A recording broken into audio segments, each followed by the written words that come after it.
Today's guest is nothing short of a world record breaker. And I said, I'm going to go for the record. Everything changed. An Australian runner has completed a record-breaking 5-month run. World record runner Erchana Murray-Bartlett has finished her 150th straight daily marathon. And I think it's because I wasn't scared of failing. Give it up for Erchana Murray-Bartlett. Yeah! No one's ever lucky. I think the only luck you get in life is where you're born, and then you make the rest. Stick around. It's going to be a good ride. How's that deodorant smell? Oh, no ventilation in here, What boys. is going on, dude? What is Right, that I was seeing stuff? you had to spray as well, Benny. Yeah, So well- there's two of us. I put a little bit more than I should have. Have you got eyes in the back of your head, dude?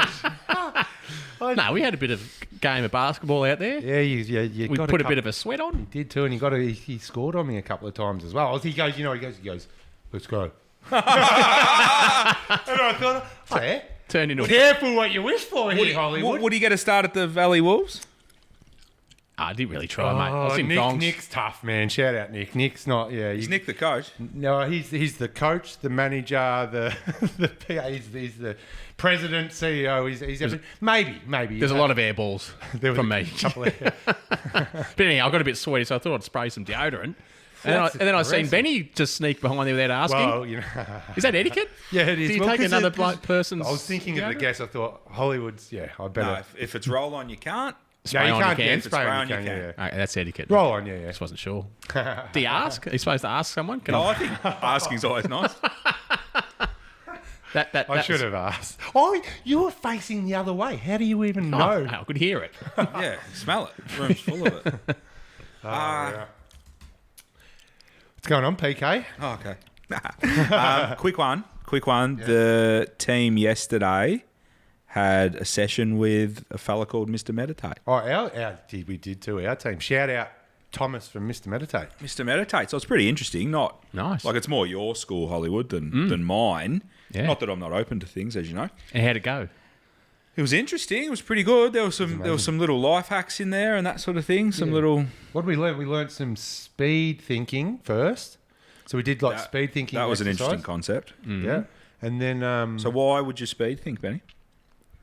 I can't remember. Yeah. So it's like a problem solving tool. That's right. Yeah. So it's like you speed think and And there's you're no right or wrong answer. It's just here's a topic, words, spit them out as quick as you can in a minute. And he thinks, And he gave a great analogy. what's that do, sorry? No, he gave a great analogy. It just gets your ideas out without overthinking it, right? And so you just get them all out on the board. And his analogy was something about the snow in Canada, they were trying to brainstorm on how to get the snow sitting on the power line snaps the power line. So they're trying to figure out how do you do that. And then someone suggested, you get the bear to climb up the thing, and when the bear climbs up, it'll rattle and they go, well, how do you get the bear to climb the thing? And you go, well, you have to put honey at the top. And you go, well, how do you put honey at the top? We'll get a helicopter and we'll fly it across and we'll drop the honey. By doing that, that blew the snow off. And that was, it turns out, the solution to this day that they fly the helicopter. Is that right? Does that make sense? Is that true? somewhere around the line. I was there though, so I get it. That no one's got any hope. But Someone's just come up with Thank a you for good that. idea. But the moral of the story was the idea, the stupid idea, was the bear. Yeah. But by giving a stupid idea, It led to the it solution. created the helicopter, Right. which is the solution which they now use. So Sounds pretty simple. And that wasn't even the meditating part, man. So. Sounds like it was a good day, And lads. then we did, there's one thing that I want to point out. He was awesome though. So anyone that wants corporate meditating, it was cool, man. Our whole team, would you fair to say, PK, fully engaged, yeah? No, I think it was good. I think any opportunity you can get to get the team aside and doing something a bit different to take them away from work, I think it's a positive. But there's some. I think the breathing stuff was good. I had Marcus bloody falling asleep next to me. One of the boys has fallen asleep, and then I swear to God, and I reckon they're messing with me, Hollywood.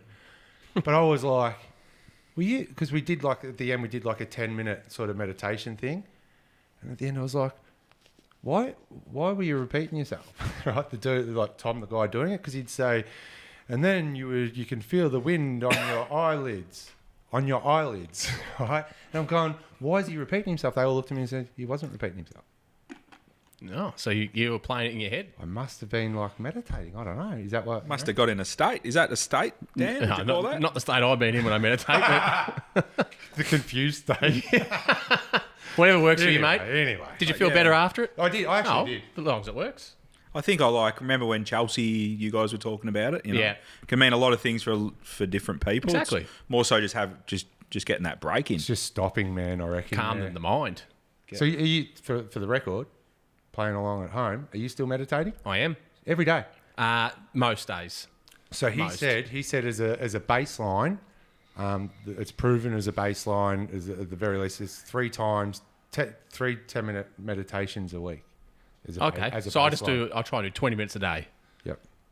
And are you listening to stuff, or are you just yourself silence and you? No, I just with my own. So you haven't got an app or something like that? I just got an app that tells me when to start and stop. Oh. Dongs. Just a dong and a dong. And you paid for that app? No, free. Oh, it's a free one. Yeah. The inside app, it's all free. Yeah, right. Couple of dongs. Hey, Bat, let's get into today's guest, guys. Probably got a really strong mindset, I'd reckon. I want to talk about mental strength. I reckon they'd be meditating along. Dude, we won't go into it, but yeah. Yeah, I know. Like these Surely things, I that's- just can't. I can't wait. I just can't wrap my head around this shit, man. Like I don't know how this stuff is even possible, man. Yeah. Anyway, we're gonna. I was find out. talking to Gemma about it last night, and she's like, "You just need to ask if it's for real." Yeah, it doesn't even Has make she got sense. proof? Like, yeah, prove it. She did it. Yeah. Because it just doesn't make any sense. Let's get into it. Makes He's sense. just teasing All right. us. Pete. Welcome back to Australia's #1 podcast. We're the Little Fish. We speak to the big fish about town each and every week. Please like, share, subscribe. We've got a bloody cracker today. Today's guest is nothing short of a world record breaker. Just last month, she claimed the title for the most marathons run in consecutive days by a woman, and she did it down under, clocking up 6,330 kilometres. 633 kilometres. 6,000. 6,330 kilometres. How many marathons is that? 150. That's quick math by you, Pete. Yeah, thanks, mate. So 150 marathons. Exactly right, Dan. 150 marathons, 150 days, marathon a day. Come hell or high water, man. So that's rain, hail, shine. We've that's heard about injury, the marathon you did, and you said how hard just one This was. is the hardest thing I've ever done in my life. I swear to God. 150 Brutal. consecutive. Because if your each body, day. when your body says enough, you've had enough. Like from my experience, like you can be as tough as you like in your mind, man. But when your body's not responding, your body's not responding. So that's what I'm saying. I don't understand how this is possible. We're gonna find. All right, so guys spanning from Cape York, the top, Yeah, the tip. the tip, and then finished in the motherland, Melbourne. Couple of laps of the tan, I believe. Wrapped it up at the tan. Yeah. Is that running downhill then? Say what? Top to bottom? Oh, Or is that running downhill? You idiot. Oh, maybe it is. Might have I don't seen know. Bucks and Walkley and the boys I would have seen. around the tan. Yeah.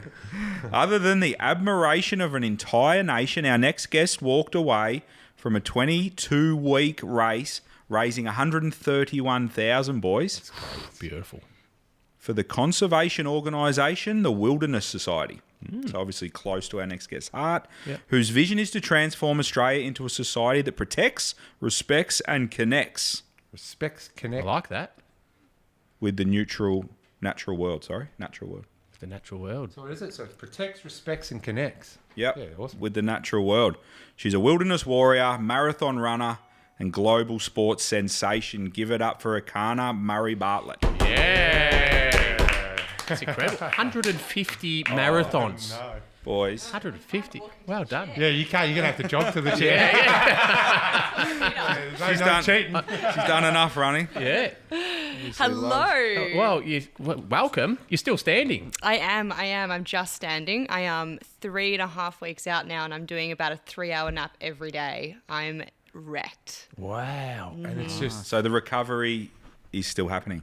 Absolutely, yeah, Yeah. absolutely. It was this kind of whirlwind month since it finished. The first couple of days, immediately after, I was running on adrenaline. I was so excited. I'd had family members from all over the world fly and be at the finish line. And then I remember dropping them off at the airport kind of 3 or 4 days later, going to bed and sleeping for 12 and a half hours, waking up, going back to bed, and it's just been not much since then. So it was worth it, and I knew there would be a recovery phase, but I'm surprised it's still as thick as it is. You're a legend.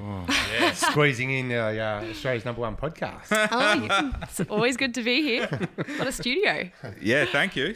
No, it's good. All the better for you being here today. Now, Kana, we will get to the 150 and 150. That's where we all want to play. But can we learn a little bit about you and your love for sport and love for running, and how did it all come about? Yeah, of course. So I'm a Melbourne girl through and through. I grew up in the Yarra Valley, which is actually not too far from here. And actually didn't grow up running at all. I grew up playing soccer, hockey, pretty much every team sport under the sun, and only really ran because they made you in training. But I was always surprisingly good at it. So, I'd go on holiday, come back, and I'd still kind of love doing the beep test. So I always had this kind of talent for running that saw me through, even if I wasn't putting too much effort in. But pretty much just grew up playing soccer. I got a scholarship to the US when I was 18 and went to Iowa, which as a Melbourne girl, Iowa, it's a shock. Massive. Iowa State, that's a big college, isn't it? Yeah. So it was the Hawkeyes that we all got behind. Yeah. It was good fun. It was definitely a strange culture shock, being very sport heavy, very Catholic, very very a lot of wheat fields and pig farms versus completely different to what we're Yep. So I was over there and then finished off playing in London. So I had a very long soccer career, and when I came back, I kind of had seen it through. I was at that point where I wasn't dedicating enough time to be good enough to progress, and needed a break. It'd been my entire teenage and early 20s. So moved into Clifton Hill actually, and across the road from me there was an athletics track. And I thought, I know. Yeah. That's the one. And so I was like, oh man, I've been on the beers for 6 months. I'm putting a little bit on around the waist. I should probably do something, meet some people. I was relatively new to Melbourne, coming from, overseas. And across the road, and they were doing a session. And I remember the guy leading the session, he's like, just jump in the backpack, and we're doing 400s. Just do what you can, and finish at the head of the pack. And was like, oh, this is awesome. Granted, I did rock up halfway through the session. Oh, okay. So they'd already done a couple of reps. Yeah. But here's me with my big head going, this is cool. And ended up taking to it like a duck to water, just immediately fell in love. That was back 10 years ago now, and pretty much have just been running longer distances ever since. I tackled the Gold Coast Marathon in 2018 and went out way too hard. Absolutely cooked it, got 30 kilometres in, had to bow out. And that was my first ever marathon experience.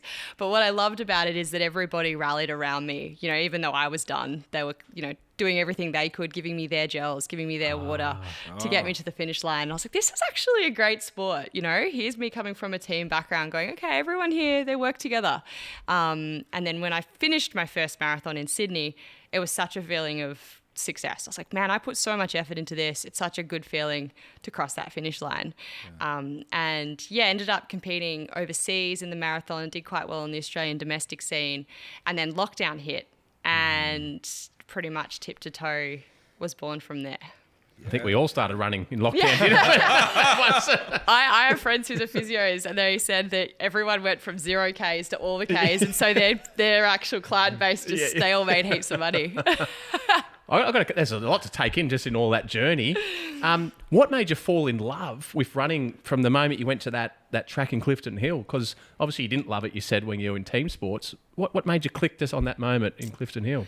I think I never gave it any credit when I was growing up. It was always just chasing a ball or, running around or running from something or, it was always games where I was running. And when I started competing, I got thrown into, a 3K race and a 5K race and then a fun run. And I actually was pretty good at it. And the better I got, the more passionate I became, because I'm very competitive. And so, so when you put that competitive edge into it, I thought, all right, I'm good at this. And then, I took that kind of competitive nature from soccer and put it into running, and I think once you get better, you fall in love with it. Born.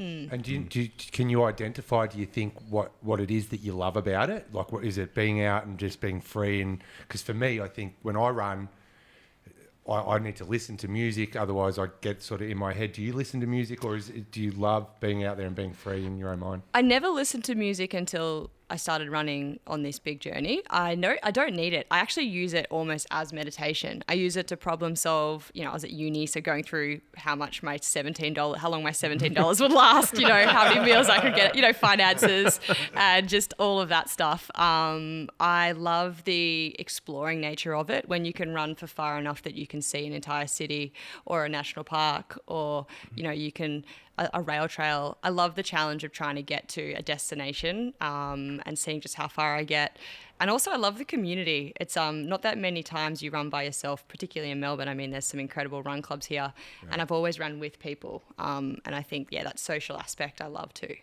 Yeah, it's good. It's a good point. Even you said you think running is probably an individual sport, but like you said on that marathon, when you only got to the 30, all those people around you, and they drag you across the line type Absolutely. Thing. And if you're part of the Athletics Victoria cross-country team, it's all teams. So your top 6 people get points. So you actually work in a team as well, which a lot of people don't realise. It's cool. It's up to you, and it's such an individual thing. You can run as far as you want, as fast as you like, with someone, without someone, music. It's so individualised, and you can make it exactly what you want. So it fits in with any time frame you have in a day, which is what I love about it.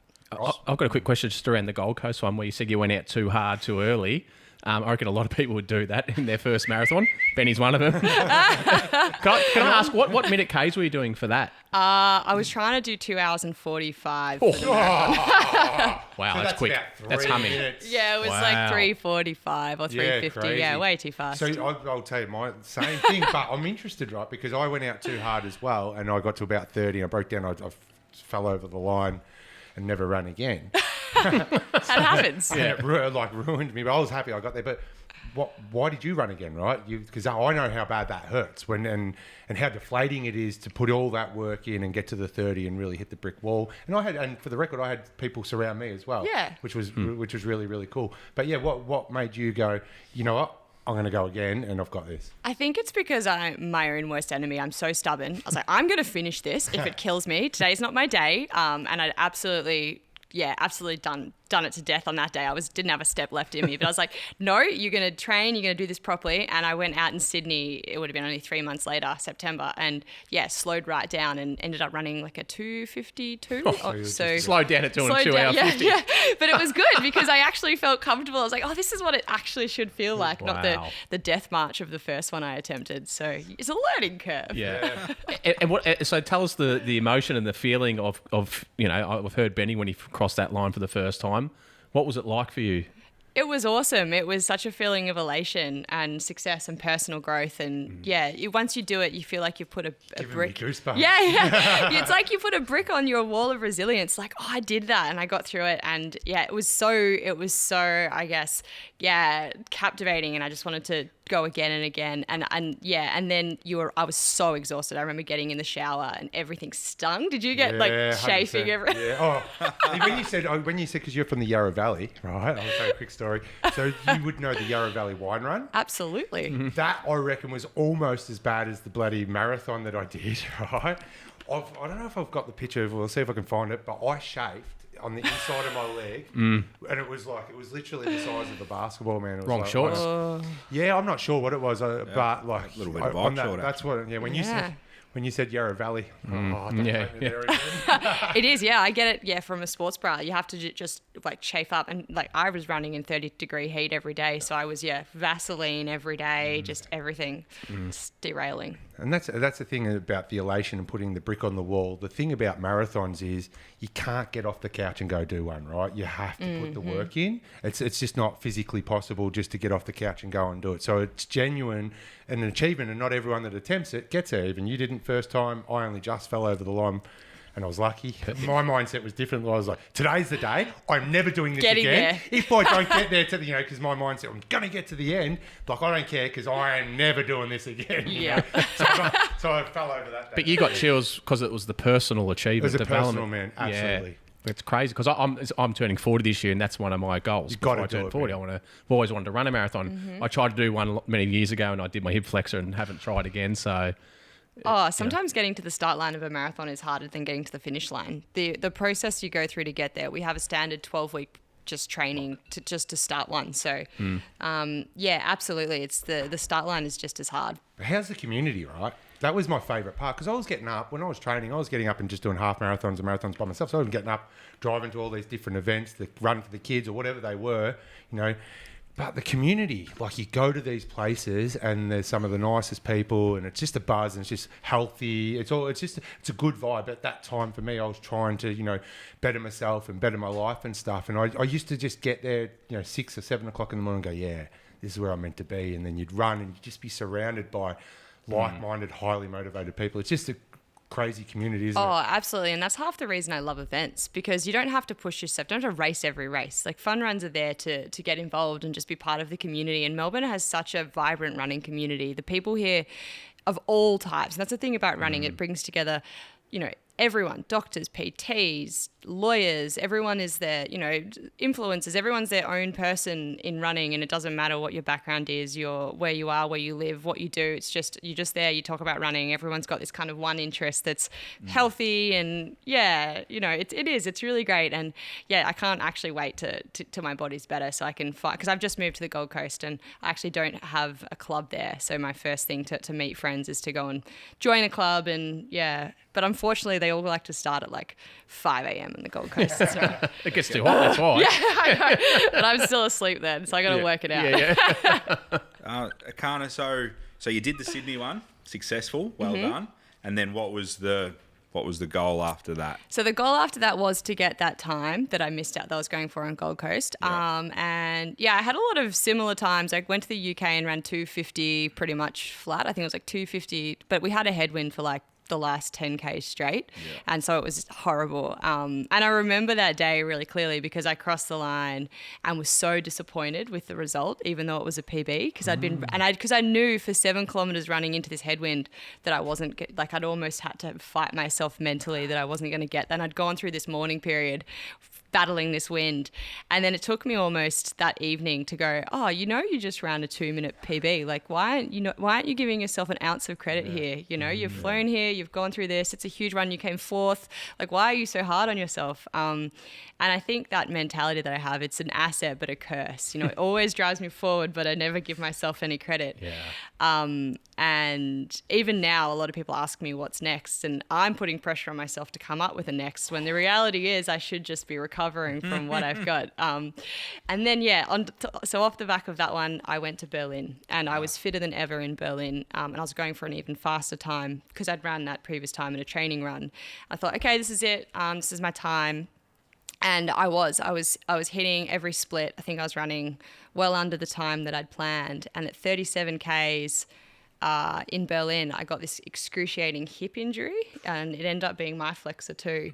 And it pretty much just derailed me from the spot. I went from running 3-something minute Ks to 6, 7. And I had to stop. I mean, I could have finished, but I wasn't there to finish. I'd finished many marathons by this point. My goal was to get the time. And if I came out, I was like, okay, I can give myself the best shot to regroup and go again. That year was, that particular marathon was terrible because every Aussie that went over, that was including like Liam Adams and a few others, none of us finished. We all it was like we all went to the pub. We all went to the pub afterwards with our steins and we're like this. It was just like a dull morning beer. But and then got my fitness back, got my injury covered, flew to Tokyo March of 2020 to give it a crack again, got an elite start. Was so excited, plane hit the tarmac, COVID, race cancelled. Wow. And yeah, so, you know, we all have these stories, failure, you know. Doing all the work. Yeah. You know, there's stories and then there's stories. But that's what people, like, that's the hardest, heartbreaking thing about a marathon is you don't just go. You've done, like, you've sacrificed your entire year to eat well, go to bed early, wake up early. At the right time. To peak at the right time, to only eat healthy food, to watch your weight, and then all of a sudden. Sacrifices, you haven't gone places, you haven't done things. Absolutely. Yeah, and that was the Olympic year in Japan. Absolutely. So, like all those athletes were trying to peak and it's taken away from them. Everyone was. And so they had to change the whole qualifying period to allow for that.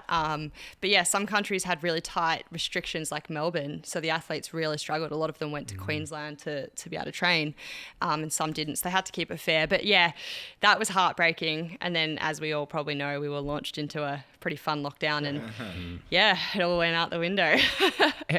So you mentioned elite start. How do you get selected to be an elite starter, do you have to prove your times beforehand? Yeah. And how do you prove that to them? So there's specific styles of races. So there's like a gold label race, and they're the ones where they've come in, they've verified the course, they've verified that it's not like it's flat. For example, the California International Marathon is net downhill, so it has an apostrophe. So there's all these kind of things you need to know. You can't break an Australian record, for example, on a downhill course. Yeah. So there's all these, and then it's all based on time. I guess the thing about running is you don't have, it's just so time, like it's down to the second whether or not you get things. So it's quite an easy cut-off period. And yeah, my time off the Australian marathons got me to that. Oh, interesting. I didn't know there was such a thing. Yeah. But it makes sense. There's always guys at the start at the marathon, the elite guys. Otherwise, before us they're plebs going have to a go. shuffle around blokes like me. Yeah. You're at the back of the pack. Excuse me, Benny. Coming through. So so where did the idea come from? So you're locked down in COVID. Lockdown in COVID. Yep. For the record, How did you it's a plot bloody this? mad idea. Yeah, like what was it like? It was over a couple of drinks, stuck in lockdown, a couple of bottles of wine going, let's do this. Why wasn't where it does like come from? 42-42s or something, you know? Yeah, no. The dream itself has been a childhood dream to run the length of the country, and I don't know where. It was probably the same time I was dreaming up being a pop star and all those things that you just shelf and when reality hits you. And I was sitting in hotel quarantine in Brisbane, and I was watching Bo Miles's video. He's an Australian adventurer, and he was crossing the Australian Alps, and it reminded me of this dream that I had, and I went down a rabbit hole of planning it in this 2-week hotel quarantine period where I had literally nothing else to do. And I got out of quarantine and almost forgot about the dream because I went back to normal life. And I met my now partner on the hill in Burleigh on the Gold Coast. And on our very first chat, he goes, I'm a filmmaker and I've got this dream to make this documentary. I was like, I've got a story. Wow. And then the rest all developed. I mean, this is the funny thing is the world record that I went for and got, I actually never factored that in. My whole plan was to run as much as I wanted to every day and just take a day when I needed to. It wasn't until someone, I think it was a sponsor, was like, have you looked at the record? And I was like, I could get that if I'm doing it anyway. The competitive Yeah. side comes out. I might as well become a Guinness World Record. Because the dream's not big enough under 50 days. But it put such a spin. The second I said, I'm going to go for the record, everything changed. Everyone got, I got all this sponsorship, it got all this media. And then I was like, oh shit, I put all this pressure on myself now. I actually have to run 42K a day. And the actual Guinness guidelines are really strict. You can't, I mean, we might get into this, but you can't, you have to run it consecutively. So you can't do 10 kilometers, have breakfast, run more. So you can't stop. So you're doing a full marathon every day. Yeah. So you have to do it properly, and you have to do it obviously every day. You can't do it on a treadmill, so if the weather's woeful, you have to be outside. I obviously factored in the complexity of traveling the entire length of the nation in a camper trailer, so mine was a bit harder. But yeah, you've got all these rules that you have to follow, which I didn't actually know because they take 3 months to get back to you that I needed to do until the night I was leaving the Cape. So I actually had to reach out to the current world record holders, which is this woman in Scotland, and said, hey, look, I'm really sorry, but I'm coming for your record. Can you tell me how to do it? I'm about to break your record. But what about doing the 42? What if you got like an injury or something and you had to stop and get some work over those days? So you just could not stop running. Yeah, you just don't get the record. So are you allowed to walk through that? You can walk, you can walk. You just got to do 42 non-stop. I think like there'd be a lot of people have asked me this because it's a running record, so I'm assuming there's times where if it took say longer than say 8 hours, they might call it. I think they would call it at the normal time of a marathon cutoff, which I think 7 or 8 hours. So you couldn't walk it. So you're 14 hours a day to do your... That's just a hike, really. It's very different. Lazy stroll. Just walking the dog. And is there someone from the Guinness World Record certifying every day, or there's someone there every day? Yeah. They're not watching me every day, but I have to upload. Well, I've had to upload like a GPS map, witness statements. So I have to have witnesses. logbooks, time, place. There's like a big list of things like video evidence of start and finish, photo evidence, and all of that stuff. Because I didn't go on Strava for the second half of it, and there's a lot of online threads being like, did she even do it? And I was actually running in Albury at one time, and as I went down, I was making it a public run, and lots of people were joining me. And this group in Albury were like, yeah, this other dude came through, and they caught him on CCTV at a petrol station because he said he was running past and he was just in a car, like going real, like he actually caught on camera driving down in a car. Like, wow, all right. Yeah, fair enough. But no, I was out there doing it for myself and had people with me the whole way. So yeah, but it's just funny the way the world works. Yeah. That's amazing, because it's even like to go from, the top to the bottom, you get 42 Ks and you stop. Yeah. Like, where have we stopped? Yeah. Obviously was there some sort of a plan and a route, or if you stop there, let's on the side of, let's pull up the side of caravan Yeah. there and we'll have another crack tomorrow. I had no time because I was working full time in the lead up to this, and I was running and training and organising everything else. I had no time to organise the route. So when it changed from what I originally thought it would be to when I got to the Cape and was like, oh, wow, this is what it's like up here. And it completely changed the whole way down. So yeah, that's what we did. Even the terrain and stuff. Yeah, Like, it's so hard. Like, I haven't done a marathon, but I'm guessing the surface is pretty smooth when you're running on it. Yeah, the normal ones would be, yeah. Yeah, but you're running into the unknown, right? I was, yeah. Every day. You're every day. bush. You're going Yeah. bush. And And you're there's just gonna no end up where you reception. end up. You end up where you end up, right? We did. So on the Cape, so if you've been to the peninsula, it's one road. There's the development road, or there's the old telly track. And me being me was like, well, I'm doing the old telly track because it's the old famous four-wheel drive track. But that was stupid because it was all soft sand and ended up being way harder than it needed to be. But yeah, essentially it was corrugated dirt roads that I could literally see 40K ahead. But it just never seemed to get any closer.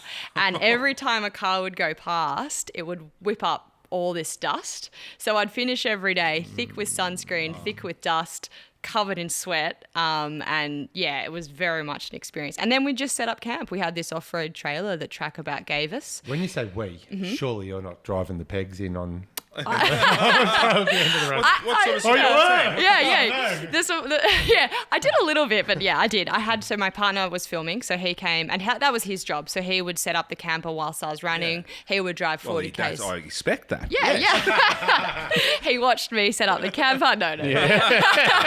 Film you. You'd film you out doing it. And he would set up camp, make sure lunch helped out with that kind of thing. And then for the first 6 weeks while we were in the remote Cape, I had my mum and dad. So mum actually came with the bike and carried a lot of the water because I'd need about 5 to 6 litres a day, and I couldn't carry that much and run.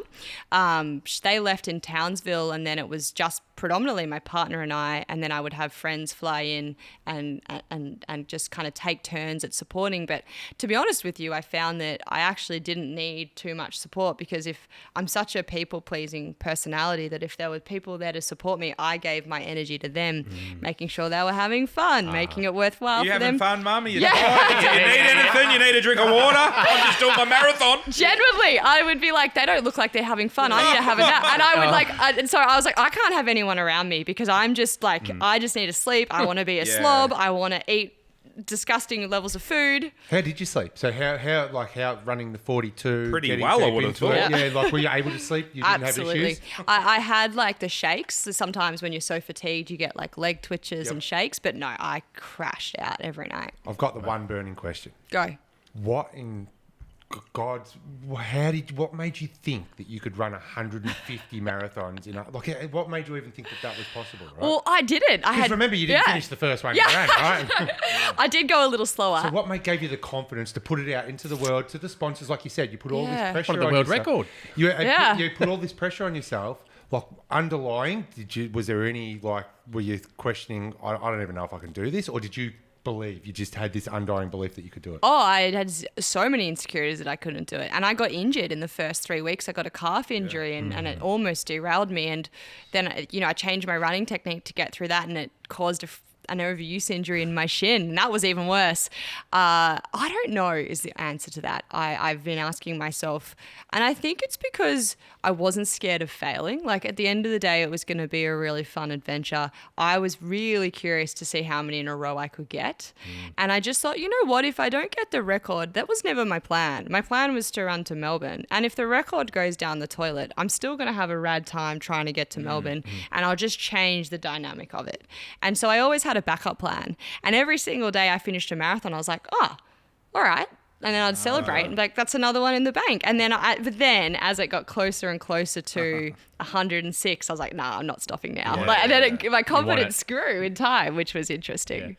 When you're training for something, well, you go way back to the start. Quick one, the 106 was the prior record. Yes. Oh, that was 106. 106. So you smashed it. I smashed it, yeah. Oh, yeah, wow. Sorry, I thought I'd just stick that in there. Yeah. So you got to 106 to change my question now. And you just thought I might do another 44. Yeah, well, the distance it would take to get to Melbourne was 150. And I'd even told my grandpa, who was very concerned about my health, I told him when I got the record, I would then take a rest day then. But every day I could run the marathon. So then it became this personal challenge to run them back to Melbourne because the record had been accomplished. And for a week there was really hard because I had accomplished that personal goal. And that's when I really thought, okay, I need to lean on my other why, which was my cause, to try and motivate me because I need as much as I'm in. Yeah, you need that why. Yeah. For when those dark moments come, you can go to your why and push through the pain. Absolutely. And I am intrinsically motivated, but I'm also very extrinsically motivated too. So having a why that seemed bigger than me got me past those last 43 marathons. So, like, if you're embarking on a journey like this, I'm imagining nutrition, coaching, rests, all this has got to be so important. Was there a coach? Was there someone, a nutrition, telling you what to eat? Was there a masseuse massaging you? Psychologist? Yeah. Was there someone massaging your feet? Or explain that, because that's what I'm envisaging. What's your partner's name? My partner's name's Rye. Terrible masseuse. Great cook. Terrible masseuse. So if someone's doing 150 marathons, 150 days, I'm expecting a big support crew. That's what I'm thinking. There's not. It was just me. I'm a nutritionist. So I was able to, and I'm actually uncoachable. So it was good. You know everything. No. What kind of? Because if I went up to a coach, I was like, mate, my goal's to run 150 marathons. Then just walk away. Like that's not coachable. Yeah. So what's your nutrition date? Like, what do you? Because you're on the road, just pulling up in the middle of nowhere. Yeah. What are you cooking up? What's on the menu? Even the amount of calories, like you'd have to consume a lot heaps. of calories. So many. Yeah. I was 5,000 to 6,000 calories a day. So my morning. That's a big Sunday for me. Barbecue. Couple of flies. It's actually it's a manageable amount of food. I did do the Michael Phelps challenge one day, which was 10,000 calories, and thought it would be a mission and actually just breezed through it. So you do need the food, and I lost over the break. I deliberately put on weight to go. That's one thing I did. I put on 5 kilos, lost 4. So I think that's good. I think that means it was managed well. But yeah, I'd have a huge bowl of oats when I woke up. I would be having fuel the entire run. I would have the same rotation of wok, because we only had a wok, like those little stove. Yeah. So I got so sick of pasta, fried rice, curry, stir fry was on rotation every night. So when we'd roll into a city, it was straight to Macca's, straight to the burgers. Oh, so you'd eat a bit dirty when you could. I tried to eat because I'm usually quite healthy. Yeah, I tried to eat well. Well, I'm thinking if you're running, you don't want dirty food. You want beautiful, man. You'd think that, but I was losing weight too much just eating healthy. So then I would ice cream, creamy soda, Coke. So you need the full calories, man. You need the full whack. Well, I see after an AFL game they eat pizza now because that must give them something that they're burnt. I don't know. Just high processed carbs. It just gets it in as fast as possible. Starch. So can we talk us through a day? How it starts and when's what the time? What time? Yeah, what time are you waking up? Yeah, we start in the same time every day. Yeah. So it was 4:30 alarm. 4:30 alarm because it's hot. It's far north Queensland, but it's funny. It started there, and then you'd look at the forecast at the Cape. It's max. No, it was min 29, max 32. I'm I'll just wake up whenever. It's not changing. It's not changing. It doesn't matter. It's hot always. But no, it was around 4:35. I get out the door pretty much after a coffee and some food. I would always do my first 3 or 4 Ks really slow to let my food digest, and I would just run south, and then I would stop, I would have either support on the bike to chat to, or if I was going solo, I'd just have a podcast or some music in. I would usually run for my fastest marathon was 3 hours and 30, and my slowest marathon was about 5. Geez, the 3 hours and 30. That's four minutes. 4 minutes Yeah, something splits, right? it's far. I think it's. Oh yeah, it would be. Yeah, 4:20.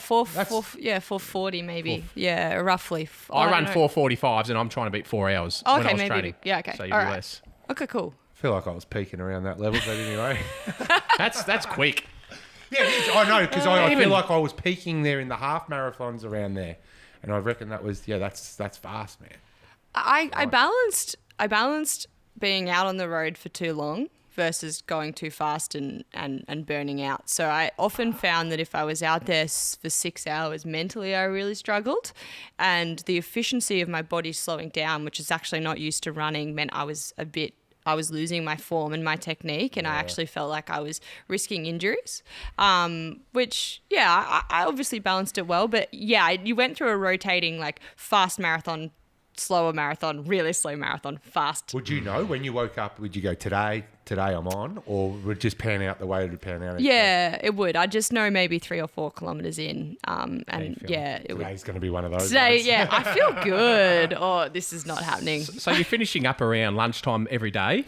Yep. So then you're getting a good sort of recovery for that afternoon. And Yeah, well, that was the thing is I was so busy out there. So as well as the running, I was raising awareness for Australia's at-risk wildlife, and I was also doing school visits. So I was talking to school-aged students about goal setting and about Australian wildlife and first aid in the outdoors. And every kind of second or third day, my afternoon would be a school visit, or it would be a wildlife centre visit, or I'd volunteer sometimes in their own community groups, or I would be doing things for the Wilderness Society or media. So I actually think I calculated I had 10 afternoons free in 150 days, and they were usually Sundays because I'm obsessed with the EPL, so I just watched Chelsea. Nice. And that was my days off. The Blues. Yeah. Yeah, my wife would love you because every time we live on the peninsula, Morning Peninsula, if there's an injured animal on the side of the road, we're pulling over, she's picking it up, it's in the back of the chair, we're going to the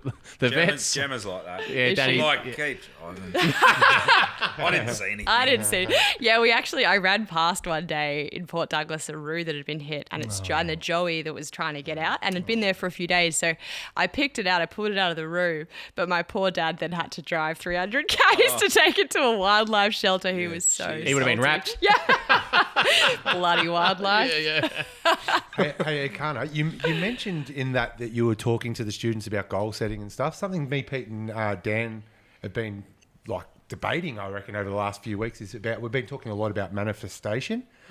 Are you someone that, do you feel like, do you get into manifestation, and what does that look like and mean to you if you do? Absolutely. And more my partner got me into it. I'm a bit more kind of straight down the line, but he absolutely does. And I think when we put this into the universe, you could say that's when it all started happening very quickly. And definitely from the start, I was doing everything I could to, I guess, manifest this dream and then this finish line and then this goal and step by step. But yeah. And were you doing techniques like visualizing or playing it out in your head? And yeah, visualizing the finish line was a really big thing. Visualizing the things that I knew I would enjoy the most. Visualizing, say, getting to Cairns because there's, a break there from the camp. Yeah, some Macca's there, and and then when I get closer to home, such and such friends will be coming, and visualizing what it would feel like to break the world record. I think I would visualize that more. what did that feel like? Awesome.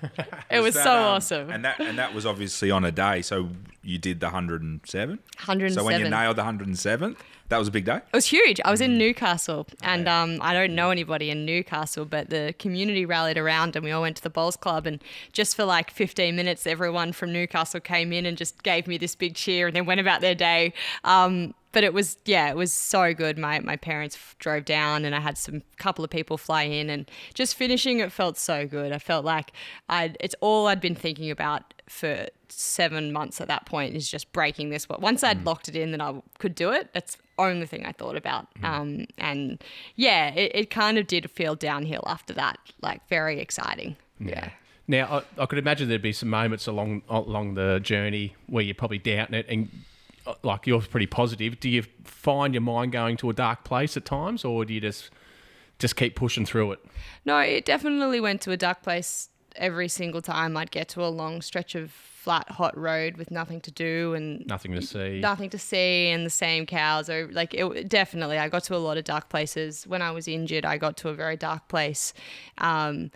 Yeah, and it wasn't like I wasn't scared of failure. I was just scared of the disappointment of having to stop. I was so proud of everything that I'd done so far. And yeah, every time I got through one of those kind of dark places, it was like finishing the marathon. It was like, cool, that sucked. It took all of my strength and resilience to get through it. But now that I've done it, next time I'm there, I thought back to that moment. I thought, well, remember, you've been here before and you got through it. And so that helped every single time. And I think I got a little bit tougher as I went. And on top of that is I knew this would be hard. So when it got hard, I thought, okay, well, you're expecting this. Let's see how strong you really are. Let's push yourself. Let's see if you've got what it takes. That's good, because I was going to ask how you overcame it, but I guess once you overcome the first one, it was getting easier and easier to get through them. Yeah. And there was a time I remember in Holbrook, Victoria, the most boring place in Australia. Where Never heard of it. Shout out to Holbrook. Shout out to everyone at Holbrook. Sorry, Holbrook. Never heard of it. Great bakery. Oh, great bakery. Great bakery. Probably had the best bakery. Yeah. But the long roads, they just go on and on and on. And I put out on social media, like, team, I'm struggling. Like, this is hard. And that next day, all these random people from around came and did the next run with me to keep me company. So, yeah, shout out to everyone that ran with me on Tip to Toe. There's a lot of people. Yeah, how good's that? So it sounds like you just started doing one up, I'll do one. Like that day that you did the 107, were you thinking, I could jump on a plane here and wrap it up and I'm a Guinness World Record holder? Because your grandpa said you're going to have a day off. Yeah. As well. Yeah. Which would, yes. And it actually got worse on day 120 because day 120 was Christmas Eve. Oh, where are we? I was in Canberra, and I don't have it. Like very distant family. I think my dad's school friend lives in Canberra, so they were all at home, and and I thought, oh man, had I have just told the world I was going to run 120, that's so cool. Everyone would have loved that. But you've gone and told everyone 150, and now they're going to think you've come under par. Well, you failed. You failed. Yeah. And I'm like, why didn't I say 100? And I was so angry at myself, like so angry for saying 150. Because, I was away from my family on Christmas and I was at the Edinburgh pub. The Edinburgh pub? Yeah, that was my New Year's Eve. That's it. Yeah, I've been there. That's cool. That is in the middle of the bloody nowhere. Middle of nowhere, right on the freeway. So that was my New Year's Eve. No drinking? I had a champagne. You had a champagne. Did you run past the dish? Where's the dish? Where is the dish? That's I don't know. Yeah. It's in New South somewhere. Because I've been there as well. We should remember it's that. like Edinburgh pub territory. Sort of. Is it? Yeah, I thought so. I didn't see it. I Remember did the run dish? past. No. It's a movie, the classic, movie. the It's a movie. movie. Yeah, Oh, it's got the yeah, classic yeah. movie and its place, so it's an actual real dish. See, I've got Yeah. the movie in my head. Yep. Yeah. No, I should have. I'll do it again. Well, no. Yeah. Do it again and tell us where the dish But is. can I ask, did you surprise yourself? Do you know what I mean? When now in hindsight, you look back and were you surprised that you could achieve it, or you go, no, I knew I was always going to. Yeah, I'm 100% surprised. And that's what my whole philosophy now is, mate, just try, because you have no idea. I completely pushed my limits well beyond what I expected. And now I'm excited to find out what my limit is. Yeah, because you don't know what your limit is. Because I ran it. And everyone said, oh, do you want to do 151? And I was like, oh, this I've done. But now I want to see what I can do. And so it's almost surprisingly given me a bit of a taste for like what you could achieve if you go for it. Yeah. So we need to understand the mindset of that. Like, how do you have such a strong mindset to say, I'm going to do 150 marathons in 150 days, and now you're going to challenge yourself again to something else? I think it's just I just have lost the fear of what people think and failure. They're two big things that held me back so much before this. And even just at the airport today, everyone was walking around this piece of luggage that had fallen off. I was like, why is no one picking it up? So I was like, oh, it's just because it's got this effect where you don't do what everyone else is doing. I was like, I'm going to pick it up. And I would never have done that before. And just little tiny ways my life has changed. And you know what? If I give it a crack and I get 60% through, then that's cool. That's where my limit is. But until I know...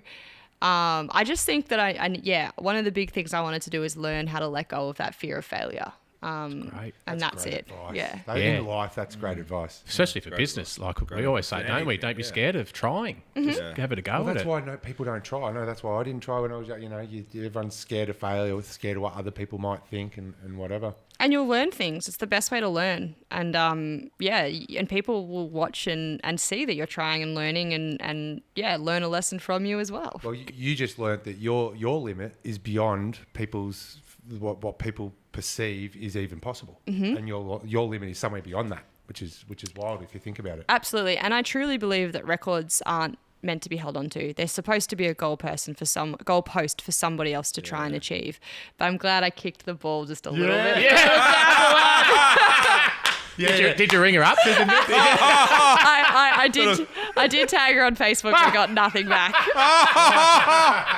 I not only beat you, I smashed you. Yeah, but even you're right though. You'll be glad because the next person gets to 120. Yeah. And still got 30 to go. And it's hard. The last 30. And the thing is, 106, like, I feel like she stopped when she felt like stopping. Yeah. You stopped because you just said 150. Yeah, If you would have said absolutely. 160, we'd be sitting there going 160 in 160 days. Well, do you know the story with the 106? I love it because so it was actually two people that were going for 100 at the same time because the previous record was an American. It was 95. So there was this English lady and a that Scottish. hurts. Oh, yeah. 95 hurts. Yeah, that was the record. So unbeknownst to each other, there was an English woman and a Scottish woman both going for 100. But you have to kind of publicly announce it as per Guinness's rules. So they were both realized they were both going for 100, and then at 100 both went off socials and both went MIA, so they couldn't see, and they both stopped at 106. Meant to be. Wow. So that was the record, and they share it. Well, incredible. they did share it. So they're thinking, going, surely six, surely she'll only do a Surely. couple. It's just because I remember for so long scratching my head, being like, "Why didn't one just run another one?" Wow. Do you reckon one of them would be like, shit, Yeah. I have one more in me. Yeah, I reckon they I would had have one been. more in me. Wow. Well, it just doesn't matter now, does it? Because they're not even close. Kind of, so you're the female record. What's the male? Well, the male record's not verified by Guinness, but he's a Spanish guy and he's ran like 366 or something, big like that. That's doing it. Yeah, the actual. It's not verified. I thought we could launch for the. If he's not in the book, he doesn't matter. Yeah, That's a big one. the Guinness record's only 63, so I reckon there'll be people chasing that now. That there's You a would bit have of hype. inspired a few. There'd be a few out there listening Definitely. today, Bonnie boy. Can I ask a question like the best experience of running this Guinness World Record and the worst? Yeah, the best is split between the places I saw and the people I met. Definitely down the line, and I've had a lot of time to reflect on that. The people that came out and supported me, I just remember clearly. Even in Albury, I was running with this big group, and this lady was next to me, and she'd told me at the start she was only doing 20 or something, and at 40 kilometers she was still there, and she's like, "I'm getting to the finish line." So yeah, the people were exceptional. I met a guy in where was it, Cessnock, who had ran 147 half marathons, literally just to this one pole down this boring street and back every morning. And when I told him that he should go for the world record himself, he hadn't bought a Garmin, so he had to start again at 147. So just these inspiring stories. And then the places I saw, the amazing national parks, the Cape, the crocodiles, the cassowaries, all that stuff. The worst was, I won't say Holbrook. Good bakery. Hey, good bakery though. Great bakery. Good bakery. What do they call the snot things? Oh yeah. Snot blocks. Vanilla, yeah, snot blocks. Yeah. You would have got a couple of calories in from Holbrook. No, probably the injuries, because they were the calf injury. I had to do this big drive to get physio treatment, and it was the first time. She told me pretty sternly that if you don't watch it, you'll get a pretty severe overuse injury here, and I had to weigh it up. I'm really glad I took my own decision and kept going, but at that point we were under a month in. My parents had taken long service leave. My partner had quit his job. I'd quit my job. We had all these sponsors, ambassadors, like film crew. I was like, oh, I can't quit now. This would be so embarrassing. But that was the first time the reality of not finishing was there. And yeah, so that would have been the darkest day. Wow, incredible, isn't it? The strength to get over that is incredible. Yeah. And we touched on the recovery before. So you're sleeping X amount a day now, and we're 3 weeks up post. Yeah, I feel terrible now, and I knew this. I was borrowing a lot of energy from future Erchana to get through that last kind of. So you're expecting it for this to happen for this long? Yeah, afterwards? yeah, and actually, I've been speaking to. There's not that many people that have done things like this, but Well, none. Yeah. Just you. You got the record. Just you. Yeah. I mean, like similar endurance events, and they always say it can take up to a while, like a couple of months to feel back to normal. So I did expect it. I didn't expect it to be so all-consuming, though. Yeah. Mm. Yeah. Can I ask? We've spoken about the film. So I've forgotten his name. Ryan. Ryan. So Ryan, he's collected obviously 150 days of a lot of film. Mm-hmm. Bit of B-roll of you knocking the pegs into the camp and shit. What's the plan? Is it we talking to Netflix? looking at a Yeah. doco? Yeah. Are we talking to Netflix, Surely, Disney surely. Plus? Well, put it out through Little Fish Media. Ooh, any offer? No, we don't know. We don't know yet. We are going to see what the final product is. It's obviously in the very early phases. We've got to make sure he actually was pressing start on the camera first. Bonnie boy. Pushing the sound button like Bonnie. So if the wanted film's audio. there, then Is we'll he do it. excited? Has he started that process? Or excited to dive into that? Yeah, process? yeah. So his whole plan was to do it as we traveled, but then we started making like social media reels, and that ended up taking up all of his time. So he would set up camp and then spend the entire afternoon editing reels. So he's so behind on the film, but definitely helped document the story, which was awesome. But yeah, we've been talking to Banff and like Gutsy Girls adventure film festivals Awesome. at the moment. Amazing. Yeah. Yeah. And how did the relationship go together? 150 days of stress. And you're still. I'll be thinking, shit. And he can't. So he's no good on It's that. no good. You're having a wok. You got a little wok that you're cooking on. He's an excellent cook. So Okay. excellent cook. No, well, we got plunged into lockdown in Melbourne, like pretty much straight away. So that was our trail run, and we got through that, and surprisingly it was okay. I think because we all had so much purpose. Everyone that came, including my parents and my friends, everyone had their role to play, and it felt bigger. Yeah. I can just imagine Ryan like each day. Like, was he like? Because I'm a competitive guy as well. When you're watching something and you're going for something, it's just. I'd imagine he would have got a real kick out of, 110, 111, and are we doing it again? Erchana? Like, are we saddling it? And you're like, yep, let's do it. Oh, absolutely. And there were days when I did break that record where I was saying, well, I can take a rest day now. And it was him that was like, no, 150 days will look better. What a legend. He was thinking about his doco. The title of the doco. Yeah, he probably was. 126 doesn't work. We need 150. We had all these moments where he was always waiting for a hook. So when we were doing the pre-production and we're like, all right, what's the story going to be? He was always like, oh, we'll wait till, the crocodile comes out of nowhere or something will go dramatically wrong, and nothing went wrong. Like, it was so seamless. He's like, I don't have a film anymore. Well, I reckon the calves are like, that's... Yeah. I got through it, though. I think he was hoping I wouldn't, just so there'd be more of a story. Like, it's no drama. I think the story. I think it's pretty epic. Yeah. He's going to have a bit to work with, isn't he? It's just absurd. 150 marathons. Like, that's... The human body's not meant to do this. And you've done it. Like, it's just incredible. And how often would you say that... How often were you saying, like, you were doubting yourself, Was it constant, or were you able to get in flow states for days sort of thing? And it came in waves. I would have more positive days than negative days. And I never really doubted I could do it. I just got so bored of being tired all the time, and so bored of the fact that I would have to then go get them, because it takes a lot of mental strength to get through a marathon when you're tired. So then you'd know it was coming, and you'd go to bed feeling a little bit anxious that you'd have to go through it the next day. So it was a lot of him listening to the same repetitive, I feel anxious, I feel overwhelmed, I can do this, but it's going to suck. That a lot of that whole like you can do this, you got to psych yourself up every day. Even now, it's a month later, I said to him, the second we finish, I promise I'll stop telling you how tired I am. And I'm like, I'm so tired. I'm just thinking about those days when you just tick the leg over for the first time and you go, I'm doing it again. 42 Ks to go. Like, here we go. Here we go. It's 42 something, isn't it? 42.2. Yeah, it ain't 42. And 200 metres is 200 metres. It sucks. And I always get back to camp then and then have to run around the camper a few times because I never want to overdo it. I'll always underdo it slightly and then kind of make it up, because you don't want to go 42.3. So you never went first. So every day when you did the 42, you pretty much stopped there. Yep. Absolutely. No, didn't do a bit extra. No, not a meter. One day I went to the bathroom and forgot to restart my Garmin for ages. I reckon I would have run 45, 46K that day, and I was so angry at myself all afternoon. Wow. Full on. Erchana, this is, amazing. Amazing. Love to ask if you got any advice. Like I was just thinking, I've got great man Marcus sitting there. He's one of our rock stars. He's embarking on a triathlon and things like this.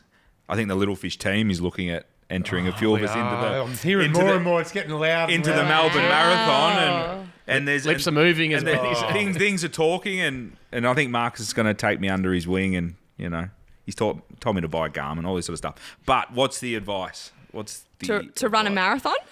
Oh, to- we're half. Are we half? No, not just to run a marathon, half? but to step off a line and Yeah. have Oh, a yeah. crack, to do something Yeah. extraordinary. Whatever your goal might be. Mm-hmm. If my goal happens to be a half or a 10, what would be the advice? It would be to break it down into achievable steps. So I would do that every day. I never thought, I've got 6,000 kilometers to run. I've got 4 hours to go, or I've got, then I would break it down further. I've got 3 hours, 2 hours. I've got to do this. If I can get to this kilometer. So if you were training for anything, whether it be music or sport, I would just go, okay, what can I achieve today, and set myself little achievable goals, and each week or each day even is build them up and up and up. And also just believe in yourself. I did not know I could do this, and here I am today. So yeah, set yourself a goal, set yourself achievable steps, celebrate the steps when you get there, because I think that's something I'm learning to do, is celebrate not be so hard on yourself, and just go out and do it. It's amazing Great advice. So it's like eating an elephant, one Yep. bite at a time. It's like doing 150 marathons in 150 days, one at a time. It's actually absurd. Oh, I can't Like, even it's say it. It's incredible, isn't it? It's just mind-blowing. But it's human. Like, it's just people like yourself that are out there. And I've mentioned before, the Watson girl, Jessica Watson. Like, it's likened to that. So when I think about Jessica and I think about you, I just cannot wrap my head around how you can get up each day, be that mentally strong, and go out on your own and just do something that's never ever been done before in the history of mankind. It's mind-blowing. Who said the quote? I can't remember. To be extraordinary, you got to do extraordinary things. Yeah. And that's what's happened. That's awesome. And you've got to be a little bit crazy. John Bertrand said that's what in the doco. At the start of the documentary. To be extraordinary, you you got to do extraordinary things and be a bit crazy. And or you've got to be a little That's bit it. crazy. Yep, Yeah. I reckon I'm a little bit crazy. In a good way. I think you need a little bit of it. Extraordinary. Yeah. Good cray. I never gave myself the option of not doing it. I never had the morning thought of today will I or won't I. I just said today I have to. It's no, so it wasn't a debate. No. Non-negotiable. I've had myself there before as well and tried to explain that to people, that when you say to yourself, whatever it takes, it's not whatever it takes but and whatever. It's it's not a battle. Once you can break away from that battle in your head, you're halfway there, right? Because Absolutely. half the energy and stuff is just that battle. And if you're going to do it, just forget do the it. battle and you're just doing it. Put your energy towards doing it, and then just break that battle down. Rather than going, will I or won't I run or train or cycle, Yeah. I'd be like, all right, let's put that energy into getting through half of that cycle and then working the rest out, Next thing you know, So it's you're not there. even a question, like Yeah. no negotiation, no question. We're not even. It's not a conversation. Not a conversation. Yeah. It's not a conversation. No one's talking. No one asking the question. Yeah, We're just doing. Absolutely. Crazy. I'm You're lost. doing it, PK. You're doing it. You're doing Oh it. no, you know what? It's just inspiring that we're all human beings, Yep. and I'm sitting next to a human being that's done that. Surely I can do something. You can. Yeah. Okay. All right. I'll see you at Melbourne. Are you going to do Melbourne? I reckon. Yeah. I'll see how I feel. We'll run together. Yeah, all right. Yeah. Erchana, this has been amazing. Amazing. Hey, I've got to shout someone out. Shout out Trenner, who's my cousin. He's actually been. So we did our first marathon together back in 2012, right? And he was an elite umpire, and just loved running. And I was the one that started running, and then he got inspired by me because I had this goal to do that marathon, that one marathon I did. He did that marathon. He finished it in like 3 hours. Got the bug, and now he's been working towards. Is it Erchana in? Yeah, that's a triathlon. Yeah, the triathlon. Yeah. So he's been doing triathlons. So Wow. he's been building for like, he's been building over these years. And I think it's these next couple of years. But he's the one that got you on the radar. He texts me and goes, "Cuz, you've got to check out." Shout out. Shout out. Shout out. I was like, why are we talking about Trenner again? But yes, So Trent brought it 100%. in, and then if you remember, Hollywood, you came in one day and you've gone, guess what I just I've gone, I heard That's sort of how it started. So, Awesome. So shout out, Trina. Thank you. Yeah. Awesome. Thanks for staying awake. I know, yeah. Getting here. Awesome. Please, guys, share that with everyone.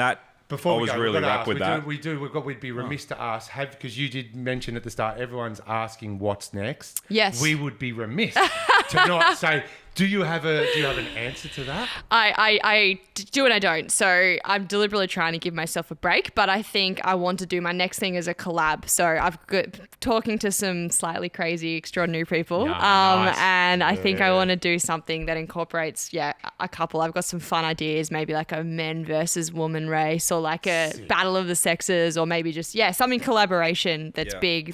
But still extraordinary. That's and it's not going to be 150 days long. I'll tell you that for a fact. But it will be difficult and long and fun. Nice. Yeah. Amazing. Exciting. Well, we look forward to hearing that as it drops. Yeah, absolutely. Sorry to cut you off there. No, that's fine. That's fine. I could sit here all day, but we can't. Kana needs to go to bed. I do need to go to bed. Good night, everybody. Like, share, subscribe. See you at the top. Or see you at the bottom in a car.